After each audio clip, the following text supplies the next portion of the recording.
చూపుతో సంసోనునే దెలీలలొంగదీసెనే తన అందమే తను చూపితే సంసోను లొంగిపోయెనే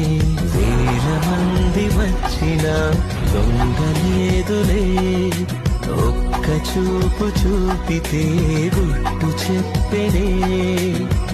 అందమే మోసకరమని తండ్రి చెప్పెలే సృష్టినే చూడడానికే దృష్టి ఇచ్చెనే మోహపు చూపులే అవి పాపమైపోవులే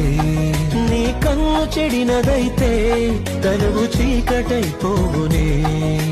నీవు చూడడానికే కన్నులు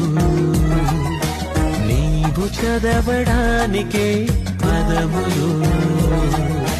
నీవు చూడడానికే కన్నులు నీవు పలుకడానికే